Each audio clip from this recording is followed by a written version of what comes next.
I remember the very first time I heard of the markers. It was a dull, dreary day, the kind that clings to your skin and seeps into your bones, and Dr. Helena March had just returned from her sabbatical in deep space. Her eyes, wide with a horror unspoken, flickered with the dim light of the lab as she recounted her tale to me, her trusted confidant. We found them, not by sight, but by the sheer absence they carved in the cosmos, she whispered hoarsely, her hands trembling as she poured herself a glass of water. Her voice was a mere whisper, but it carried the weight of unspeakable terror. They are not made of matter, as we know it, but of something else, something other. The lab seemed to close in around us, the shadows deepening as she spoke. The air grew thick, almost palpable with dread. They marked their territory, not with flags, nor with structures, but with changes, alterations in the very fabric of reality itself. I could barely breathe. Each word she uttered made the room colder, darker. "What do you mean by changes?" I asked, my voice barely a squeak in the overwhelming silence that followed her pause. "They twist reality, bending it, corrupting it, until what's left is a grotesque parody of what once was. It's as if they rewrite the laws of physics just by their proximity," Helena explained, staring into the nothingness, her face pale and drawn. I shivered, feeling the room spin around me as if gravity itself was being toyed with. And the crew? What happened to them? I managed to ask, dreading the answer. "They're gone," she replied, her voice breaking, erased, maybe, or transformed into something else. Something that serves the markers. They're part of the corruption now. The notion of my colleagues, friends, being turned into something unrecognizable, something monstrous, sent chills down my spine. The horror was palpable, as if the air itself mourned their loss. We sat in silence, the only sound the distant hum of the station's life support systems, until she spoke again, her voice a mere whisper. "I saw them once, the apparitions. They appeared as shadows, not cast by anything, but as entities of pure darkness. They whispered things, terrible things." "What did they say?" I asked, not sure I wanted to know. "They spoke of the end, not just of us, but of everything. The universe," they said, "was an error, a mistake to be corrected." The way she described it, the hopelessness, the finality, it terrified me more than any ghost story I had ever heard. I knew then that this was no mere delusion. Helena was not prone to fanciful tales. The terror in her eyes was real as the cold metal of the table we sat at. As the days passed, the station felt different, charged with a silent dread. Shadows seemed to linger longer, and the cold was more biting than usual. My sleep was plagued with nightmares, visions of the void punctuated by the silent screams of my absent crewmates. Then, one night, I saw it, a figure, dark and indistinct, standing at the foot of my bed. It was like looking into a void, a black hole where no light could escape. I tried to scream, but no sound came out. The figure whispered, its voice a cacophony of dissonance that made my head throb. "You see them now," it said, a statement rather than a question. I blinked, and it was gone, but the terror remained, clawing at my insides. I knew then that I couldn't stay silent. I had to warn others, but who would believe me? The next few days were a blur, my mind a whirlpool of fear and confusion. I tried to work, to carry on as usual, but the shadows watched, and the whispers grew louder. They spoke not just to me, but around me, filling the air with their ominous predictions. "You cannot escape," they said, their voices a twisted harmony that seemed to come from everywhere and nowhere. "This place is marked, as are you." I started to see them more frequently, the apparitions, always just out of the corner of my eye. They were more defined now, almost human, but horribly distorted, as if seen through a warped lens. One approached me in the lab, its form shimmering like heat haze. "We are the beginning," it said, its voice a distorted echo, "and the end." I backed away, bumping into the lab equipment. The apparition followed, its movements unnaturally smooth. "You will understand in time." The fear was suffocating, a tangible thing that seemed to squeeze the very breath from my lungs. I ran from the lab, the corridors of the station a labyrinth that seemed to twist and change with each panicked breath. Now, as I hide in my quarters, writing this account, the walls seem to pulse with a life of their own. The whispers are louder now, insistent, maddening. Outside, the stars look wrong, their light twisted, corrupted. I don't know how much longer I can hold on. The markers are here, and they are rewriting everything. I am marked, changed, no longer fully human, I fear. What happens next, I cannot say, but I know it will not be good. For anyone. If you are reading this, beware. The markers are not a myth, they are real, and they are here. This is not the end of my story, but it may well be the end of everything else. The walls seem alive, their surface undulating gently, as if breathing. Each throb brings a fresh wave of dread, tightening around my chest like a vice.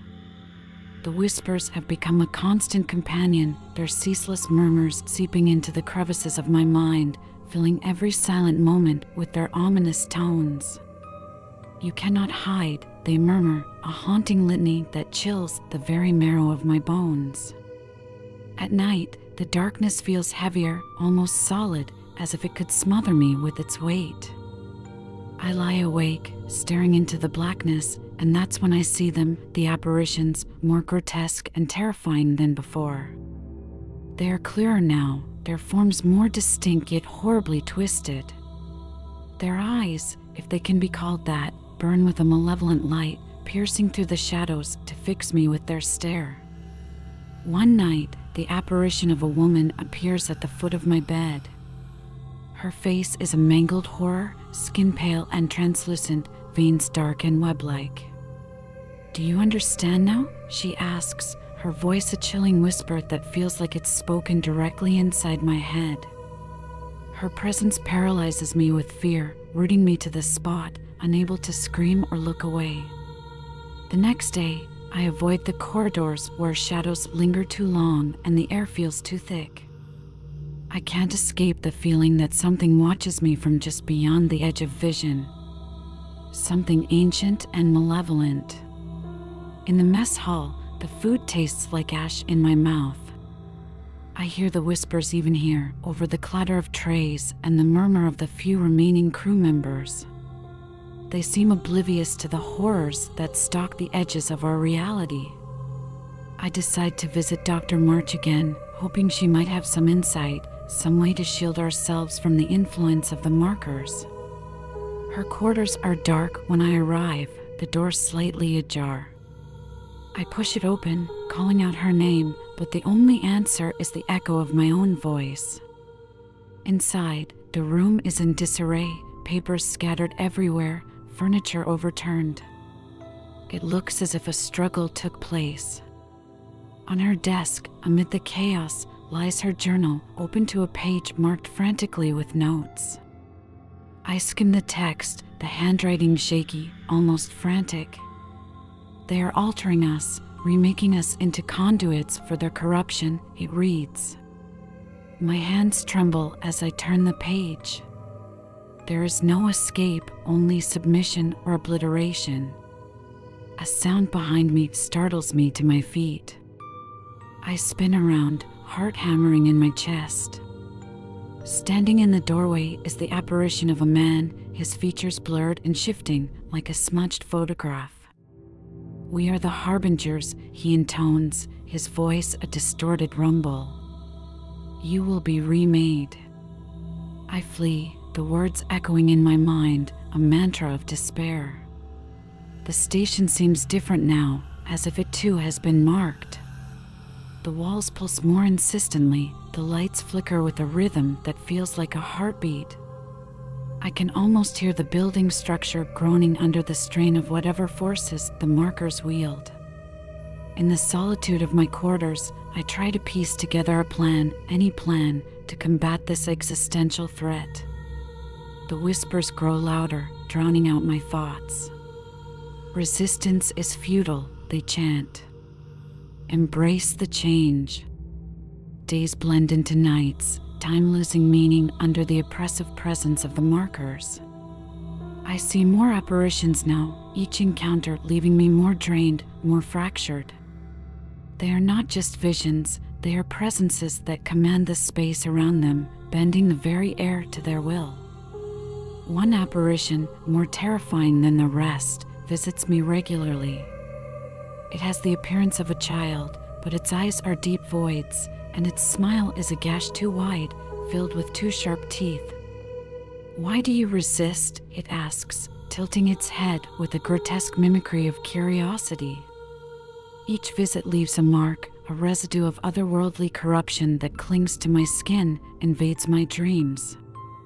I wake from nightmares gasping, the echo of the child's laughter ringing in my ears, a sound no human throat should be able to produce. I am losing myself, bit by bit, the essence of who I am being eroded by their relentless invasion.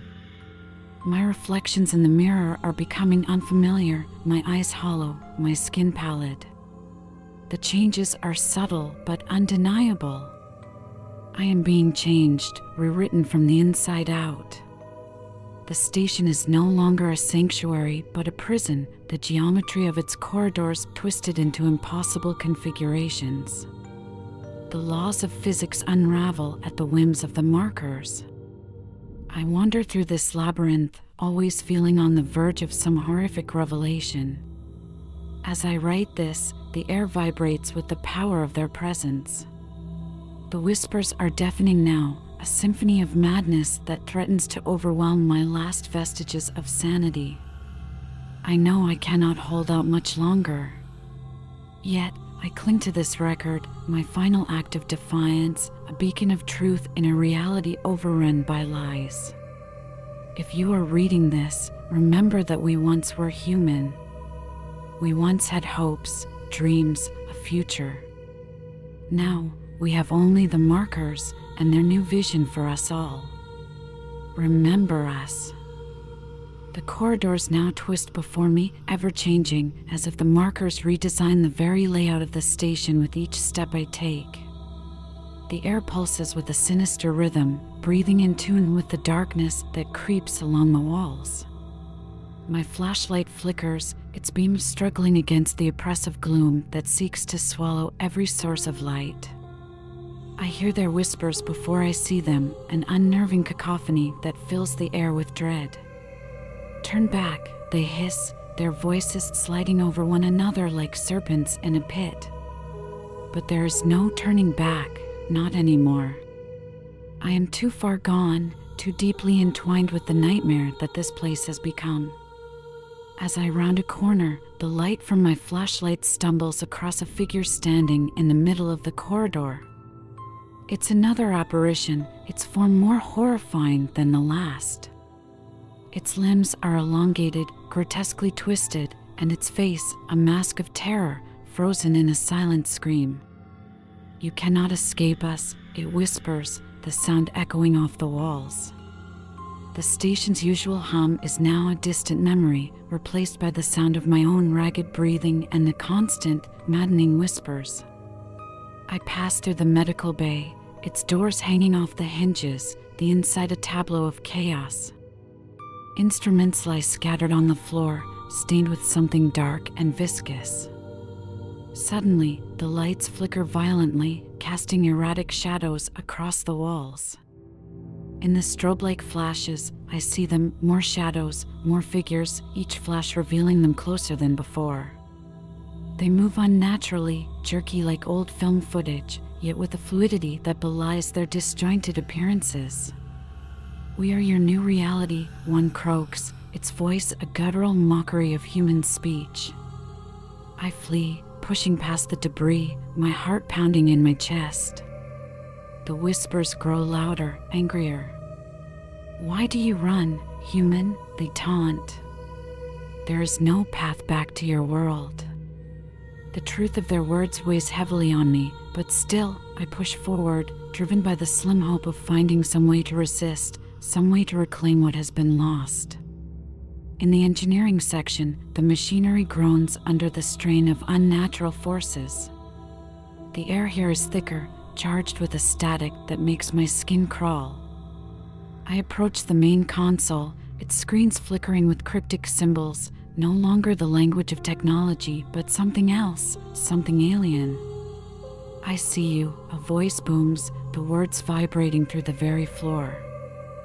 I whirl around to see a new apparition towering over me. It's unlike the others, clearer, more solid. Its eyes burn with a cold light, and its mouth twists into a cruel smile. "You think you can change the outcome," it says, amusement coloring its tone. I back away, stumbling over a loose panel. The creature advances, each step resonant with power. "This station, your people, you, all are marked." The transformation is inevitable, it declares, spreading its arms as if to embrace the twisted reality it heralds. Desperation lends me speed, and I sprint away, dodging fallen beams and sliding under half-closed security doors. Behind me, the creature's laughter rings out, a sound that chills the soul. I know I cannot outrun it, not really, but I must try. The navigation room offers one last hope, the possibility to send a distress signal to warn others away from this cursed place. The door resists at first, then gives way under my shoulder's desperate shove. Inside, the equipment is oddly intact. I rush to the console, fingers flying over the keys, initiating the emergency protocols. As the systems were to life, the station shudders, a deep, resonating tremor that travels through the floor. Futile, the creature's voice whispers through the walls. "But continue, play your part." I ignore the taunt, focusing on the screen in front of me. A map of nearby sectors comes to life, blinking dots representing distant ships, distant hopes. I broadcast the signal, pouring every ounce of my will into the message. "Stay away from this place," I encode. It is lost, fallen to the markers. The room dims as if in response, the power fluctuating wildly. I can feel them closing in, the darkness palpable as it fills the space. Shadows dance along the edges of my vision, and the air is thick with the promise of their victory. But there is work yet to be done, more to understand before the end. I turn from the console, facing the encroaching darkness with a defiant glare. I am still here, I shout into the void, and I still fight. The shadows hesitate, then surge forward. The screen flickers, one last message escaping into the cosmos before the darkness consumes everything. The battle, it seems, is not yet over. The story of the markers and their terrifying realm continues, each moment unfolding into the next, as inexorable and relentless as the void itself. As the shadows merge into a single, overwhelming darkness, I brace myself for the end. The walls of the navigation room warp and buckle as if under tremendous pressure. It feels as though the very structure of the space station is succumbing to the corrupting influence of the markers. Yet, amidst the chaos, a spark of defiance ignites within me. I refuse to succumb without understanding, without trying to find a way to reverse or halt the spread of their terrifying realm. Armed with nothing but a fading flashlight and a rapidly depleting oxygen tank, I make my way towards the central core of the station. Each step is a battle against the encroaching darkness and the distorted physics that now govern this place. The air is thick, heavy with the scent of ozone and the electric buzz of reality unraveling. In the core, the energy pulsates from the heart of the station, a bright, flickering light fighting against the oppressive darkness.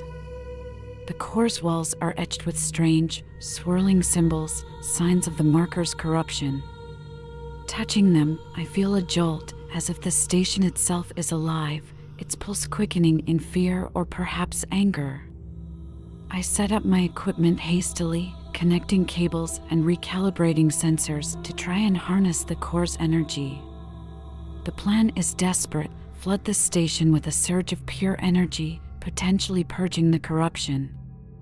If this is to be my end, I mutter to myself, let it be on my terms. The console flickers to life, stuttering under the strain of altered physics. I adjust the settings, the calculations made difficult by the constant shifts in reality. The equipment whines, straining as I redirect the power flow, channeling it into a single, massive pulse. As I initiate the sequence, the air vibrates, the very fabric of the station groaning under the strain. The shadows hesitate, pulling back slightly as if wary of the energy accumulating in the core. You cannot change the inevitable, the voice of the apparition booms, resonating through the core. I can try, I shout back, slamming my hand down on the manual override. Energy surges through the station, a blinding light that rivals the stars themselves. The walls shake, panels blow out, and the entire structure trembles on the brink of collapse. For a moment, the light overwhelms everything, consuming the shadows, the apparitions, and the eerie whispers. Then, as quickly as it began, the light recedes. I blink against the sudden darkness, my ears ringing in the silence. Slowly, my vision adjusts, and I take in my surroundings. The core room is intact, but the oppressive atmosphere is gone. The air feels lighter, cleaner somehow. Tentatively, I step outside the core, my flashlight cutting through the remaining shadows. The station is quiet, eerily so. Gone are the whispers, the apparitions, the feeling of being watched. I make my way through the corridors, each step echoing in the empty space. The destruction is extensive, signs of the battle fought against an unseen enemy. Reaching the observation deck, I look out at the stars. They shine brightly, their light no longer twisted or wrong. A sense of peace, hard-earned and fragile, settles over me. I realize then that the station is dead, systems offline, the structure a mere husk floating in the void. I sit there, watching the cosmos, a lone sentinel in a forgotten outpost. The battle is over, the station sacrificed to stop the spread of the marker's corruption. As my oxygen levels drop and the cold seeps in, I record this final entry. If this message finds anyone, know that we fought them, the darkness that seeks to unmake reality. The cost was high, but for now, the nightmare is contained. Remember us, not as victims, but as sentinels who held the line against the dark. As the darkness closes in, not the malevolent force of the markers, but the simple, inevitable approach of death, I close my eyes. My last thoughts drift to earth, to home, a faint glimmer of hope that maybe, just maybe, our actions here have saved those we left behind. The silence is complete, and the station drifts, a silent testament to the cost of facing the dark. Here, the story ends, a final note in the symphony of the cosmos, forever unsung and unknown, save for this last message echoing into the eternity of space.